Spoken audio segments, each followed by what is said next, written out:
Everybody, it's Uncle Doug. We're out here sweating in the sun, 90 degrees something, getting ready for a conference this weekend, and we're working on the new greenhouse to replace the old greenhouse.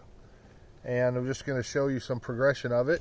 Some of the guys are helping. There's Gediminas came in for the week for the conference, and Chris from Oklahoma, and Opie just went that way, and Adrian's here somewhere working. And Sean ran for a minute. But what we're doing, basically, if you can imagine with me, we got pallet racks, which are available all over the world. And these are 12-foot beams going this way. And we're going to have between 5 and 6 foot gap between them. And they would probably fall over as there's nothing to attach them to one another. But we got these 12-foot pallets that are 30 inches. And they're going to go on the insides, basically sitting on those rails there, screwed through from the other side with washers and screws into the holes that are on the uprights there. And then we can have tables, kind of shelves on those like we did on the old greenhouse before. So those are the same kind of things we used to build the plastic cheapy Chinese greenhouse last year that the snow crushed. But anyway, and then we're going to do hard corrugated plastic that we've had stored up for a while on the sides and the ceiling and the end walls, and a door on this side and fans on the other side and vents and whatever. We'll figure it all out. Anyway, we got lots more of the pallet racking. We got weeds we need to weed eat. If somebody loves weed eating, come see us. Anyway, so it's hard work out here in the sun, but we're getting these put together. I'm lifting them up there with the tractor to do the high ones. Basically, the roof, we skip a hole every one and then skip 2 holes, skip 1 hole, skip 2 holes, skip 1 hole. And so this will be a slant, a fairly gentle slant down toward the back of the thing. We'll be approaching, by the end of, there'll be 6 of these. By the end of it, we'll be approaching this 8-foot beam toward the other end. And then we'll be able to catch rainwater into a tote and irrigate from that. We have city water, but it's 200 feet over that away, and I don't want to run a hose all the way over here when we could be collecting rainwater off of the thing and using that or whatever. So anyway, that's the plan. We're going to get it up, and then we will lift where we need to lift and level the feet. It doesn't matter too much how level or square it is, because we're just going to screw the whole thing together anyway. So we're about 1/3 of the way on the frame, and then anybody could build this anywhere in the world. If they had some rusty old pallet racking, they could get donated, and some wood to screw the whole thing together. And then something, you could cover it in clear plastic, you could cover it in, painter's tarp, or just all kinds of stuff, or even something that was fairly opaque, but would give a kind of a hothouse effect for the plants. Anyway, the animals are out doing their thing, and we're working. It's the 10th of June today, but hopefully we'll get this. I'll do some updates as we go along. Anyway, more later. Bye. Hey guys, so here we are, day 2 of the greenhouse. We got the roof sloping slowly down toward the end. Bruce is here for the conference. Gediminas is here, and Opie and Chris helping, and Braden's here for the conference, and Eddie and Adrian over there are working on gravel. We got 2 more of these to go. It will be approximately 36 feet by 12 feet and give us a lot of space with a sloping roof that'll catch rainwater for all of that. So anyway, we're getting ready to screw these pallets to the pallet racking, so that gives us a shelf that can hold a table like we had in the old greenhouse. We'll show you as we go along. But also it provides stable support across the length of the thing, because the pallet racks don't grab each other that way. So this will help with that. More later. Bye. Everybody, it's Uncle Doug again. We just had a rain, knocked some trees down, and one of our trees there was dead anyway. We're having a conference dinner. We're doing a low country boil again. Corn, sausage, shrimp, potatoes, celery, what else is in there? And we got whole watermelon there, and salad from our own garden. We got some nice romaine lettuce from our Kratky buckets, and iceberg lettuce out of a bag, and all kind of dressing and stuff, and tea and drinks and diet stuff. And one of our plants, I got the first raspberry off the raspberry bush, and we got some little ones growing there, and the blueberries are popping up. This is an early bearing blueberry. We got all kind of different kinds here, and look at the bunches of blueberries on there, just waiting, almost ready, getting there. And we also use some of our own cilantro in this this meal. These are peas. They're all wet. We got to transplant some of these. They got to climb. We got to move them somewhere else. Peppers and okra, all kind of stuff. And that's supposed to be a red sunflower growing down there, and all kind of onions. There's grapevines over there, and trees we're trying to rehabilitate that didn't go, but the onions are going good. Anyway, one's going to seed, great big one. Anyway, those are ponds for the geese to play in. More later. Everybody's happy, having a good time. Wish you were here. Bye. Hey everybody, this is James's butt. Josh's butt. I called him James. We got a whole pile of hardwood kindling, and we're working on this outdoor kitchen area here where we can feed lots of people.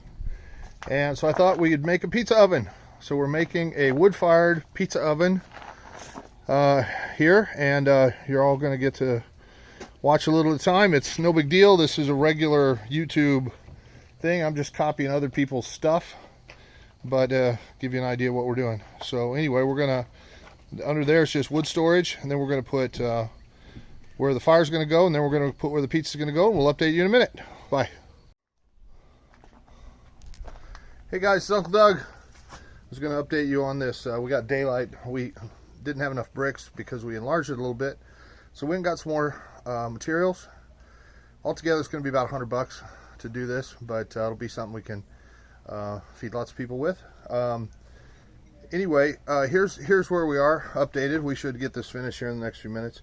We've got the basic structure is 32 by 24, some space underneath for wood storage or whatever tools, and we used a a super high heat caulk to seal these up, because these bricks have a interesting corrugated edge, and they don't just sit next to each other like these do real nicely. So rather than grind that off, we just use this high temperature caulk that will be cured here in a little while. So we got one more on here, and then what we have to do is cut a hole right here in the back of this one so that the fire can come up and over the pizzas, so you're cooking both sides at the same time. Pizza ovens can be domes or whatever, but typically they're very narrow. Anyway, we got all this wood we're going to cut up for whatever. So here we got a mortar cutting blade on the grinder, and I'm cutting this notch in here. I'm going to flip it over, cut the same notch on the other side, and then hopefully we can just tap it and the thing will pop out without breaking the whole brick. The problem is, can we keep this all together? If we can't, then we'll just use that that high temp caulk and glue it back together and use it anyway. But hopefully with the properly applied hammer, I can tap that out of there once we grind both sides of it. So then that'll go on there, and then we're going to build the next level, and we'll update you more then. More in a minute. Bye. Hey guys, while I was thinking about it, I want to give you an update on the buckets we planted. This is the lettuce. We're going to have to harvest some of this for the dinner on Sunday, and we had some last Sunday. It's romaine. They're doing really great, and we cut them and they just grow back lickety split. These are the pepper plants up here. That one is too thick with pepper plants. We planted 4 in each bucket, but I think that one there had more than 4.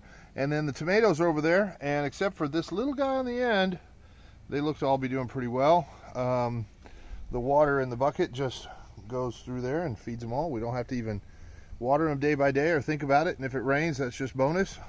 Down in the middle, there's some more cracky buckets of lettuce, and they're doing well. There's some red ones and green ones, and And the greenhouse structure is all up. The roof slopes toward the back, and it's all held together with the pallet racks side to side. It's super stable and strong, and we're pulling together all the wood we need to brace the plastic. We're going to put stringers of wood screwed to the pallet racking that support all of the plastic. So we're going to start on that pretty soon as we get all the wood in place. I can see looking down the line that one on the end is sticking out a little bit, so we're gonna hit it with the forklift and straighten it out a little bit. But pretty soon we'll be working on this and getting the roof on with those supports at either 30 inches or 49 inches. It should be plenty of support for the roof. If we have some snow load. We usually don't get more than a foot or so. Anyway, the green stuff that we planted so far is looking really good. It's still early in the season. Some of our trees are growing here. That's a apple tree. There's pretty good size, hard to see. That one needs some water. But anyway, moving along. More later, bye. All right, hey everybody, we just finished this. This is a metal pallet. We put paver stones down in there, and then we got some metal racking that's pallet size that fits just right to hold the bricks in. So this is a portable fire pit that we can move with the tractor to wherever it's cooler or shady or whatever, if we want to have a fire instead of using the bricks. Desiree's cutting 1-inch pieces for the pizza oven. We've already got some stocked up in here, and Opie is putting on the last finishing touches with this fireproof 2000 degree caulk stuff that seals up the bricks on top. So it is 24 by 32, and what will happen is, we'll show you later when we fire it up, but we'll build a fire in there, and then back in the back there's a groove, the hole that we cut for the fire to come up and over. There you can see his hand go through there maybe. Oh, yep, there it is. And then the fire comes up and over the back, so the piece of rock will get hot, and then the hot air will come out over the pizza too and cook the top. Like a regular professional pizza oven. And then we got extra hardwood down here. We got this offcuts on Craigslist from a whole truckload of them one time, and we've used them for kindling for whatever. We were gonna do crafts. There's oak, and there's maple and cherry and oak and walnut in here. So walnut's a little iffy for cooking. Some people are allergic, but the other stuff's all good. So we're gonna fire this up in a little while and put some pizzas in there and see how it goes, and see if it gets the temperature. I've got a little digital thermometer, so you point it at the rock and see how hot it's getting. And the only thing with this is there's no chimney, so the heat doesn't leave out the back and up. The heat comes out at your face when you're trying to get the pizza out. But so it'll smoke out the front, but that'll smoke the pizza and heat it up and be wonderful. So anyway, more later. We're gonna get a fire going and show you how it works. Bye. No, you're good. All right, so with very little effort and very little wood, you see that fire blowing up the back. We're heating up, that's probably plenty. Okay. We're heating up the stone. I've got a digital thermometer. We'll see when it hits 400 or 500 degrees. We'll put a pizza in there and see how that goes. We got a broom we can use to just sweep out any whatever's here, little bits of rocks or whatever you don't want to be eating. And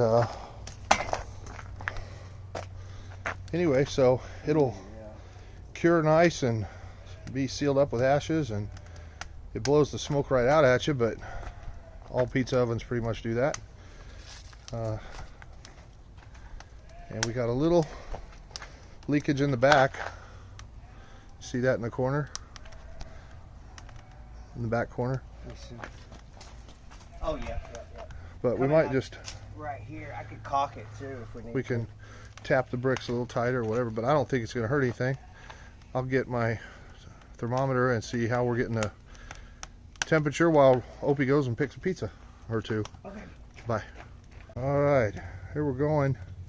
We got a little, these are pre-made little pizzas you take home and cook.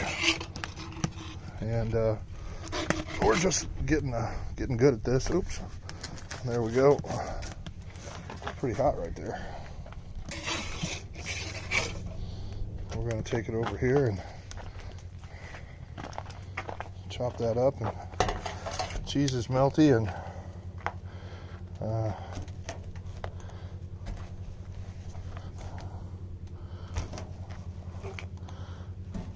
we got to get a real pizza oven picker-upper paddle, but it's super melty. We should probably leave it to rest before we cut it, is what they do. But it's crispy, or it would cut easier. There you go. Try that piece. Let's see what Opie thinks. Oh yeah. Leave it rest. Hot. Too hot. Leave it rest for a minute. All right, so just another little easy way to cook outdoors.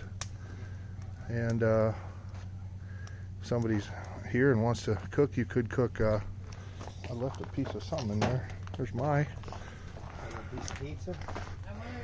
Oh, my. Oh, she wants it crispier. That's one we cooked before. I'll put it back in there a little bit. That's good. You could put a cast iron pan with whatever, bacon or steak or macaroni and cheese or bread or whatever. You could cook on top. We're a couple hundred degrees on top, so We're just getting it right. You know, it's Anyway. like an art form to it. we're getting a little ahead of ourselves because there's too much flame coming up the back, you see, and so it's burning instead of embers where it would just cook and the rocks are all hot and everything. So we're just learning. Anyway, good experiment, easy treat. It's all brand new. We had some blocks of the center blocks down below that we had around laying, but most it's all new and just right off the shelf with a grinder blade and stuff from Lowe's and Home Depot. Home Depot didn't have the big rock. It's about $100 altogether, and it'll serve for a long time. Anyway, more later. Bye.